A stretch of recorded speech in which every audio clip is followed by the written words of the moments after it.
Hey, today we're going to be talking about solving common printable vinyl issues. So number one, we're going to be talking about faded colors and how to combat that. Number two, we're going to be talking about printer settings and the best practices there.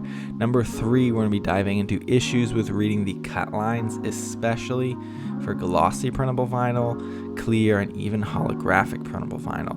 And then four, we're going to be talking about ink smearing and waterproofing your stickers to make sure you get the maximum longevity out of them. So when you open up your pack of glossy printable vinyl, clear, holographic, you're gonna notice that the surface is a little different than matte printable vinyl.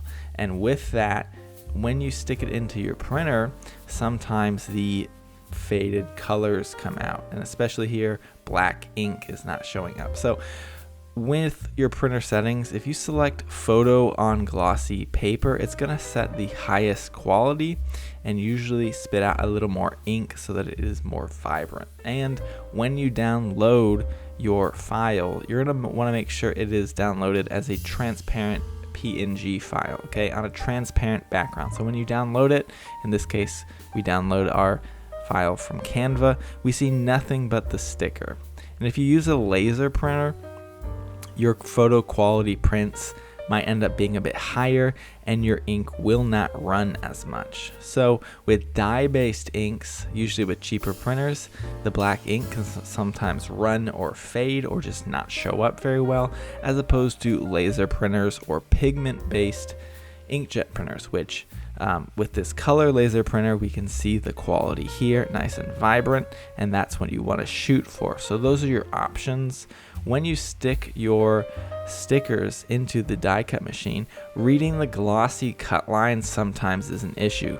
That's because the reflective surface makes it hard for your machine to read these cut lines, and it can go over and over and over them, and it will not find the lines. So if you use matte tape, before you stick it in your Cricut or Silhouette or Brother cutting machine, sticking matte tape over top of the cut lines on the four corners here is a very good idea, so that your machine can read them and the reflection doesn't stop the machine from finding those cut lines. So make sure you put those down like we did here.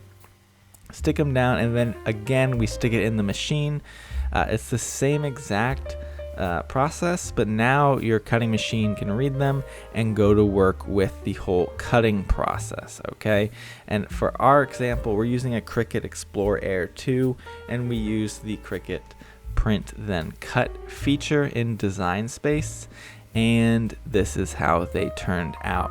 Nice and clean, deep die cut setting so that we could just peel off the backing, and then our stickers are perfect and ready to go. We added a little bit of a bleed there, but that's exactly what we want, because as we peel out these stickers, we can notice they look pretty darn good. And here's Bulbasaur, if you guys are Pokemon fans.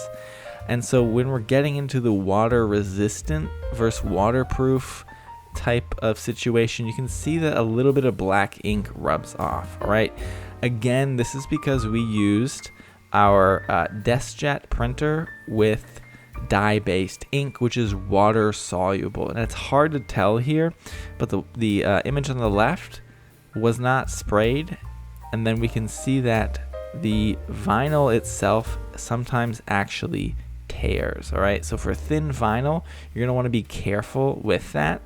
And here we are pulling and peeling off a Charmander. If we put it on our surface, you're gonna see here that there we go, the black ink is running a little bit. That's because it didn't have enough time to dry, and dye-based black ink sometimes causes issues. All right, so one way to combat that is to laminate your stickers for longevity. So at Royal Elements, we have all sorts of printable vinyl and laminating sheets. You can check that out somewhere in the link in the description. But with laminating sheets, you're going to want to go for a crystal clear laminate, okay? And then you want to take your time here. I messed this up. I was trying to zoom through this and get this video filmed out for you guys, and unfortunately I didn't take my time to really smooth out this laminate. So you can see it was sloppy, it's got bubbles, it's got issues, and I'm trying to work with it here. and I decide, no, maybe I'll just be able to smear it down. But in this case, it's no good. I had to redo this. Laminating sheets are not that expensive, and they really boost the overall quality of your sticker, so it's definitely worth it to do this right. Okay, so round 2 here. That's what happens if you mess up. But if you take your time, you peel back the corner, you flatten it down at the edge here, make sure it is lined up, and slowly peel it off at an angle like I do here, you're not going to have that issue, okay? And so I took a squeegee, which is just a plastic card. You can use an expired credit card or debit card. If you follow Dave Ramsey, you know, maybe he says cut up your credit cards, but you can use them here. So if you're still using, if you're using laminating sheets, make sure you put the matte tape over the cut lines, because you're still going to need to do this. Put it through your machine. And then this is how they turned out. So on the left, a printable vinyl glossy sticker without being laminated. On the right, it was laminated. And you can see some of the ink will smear because I just printed it and I immediately tested it with waterproof, and that's how it turned out.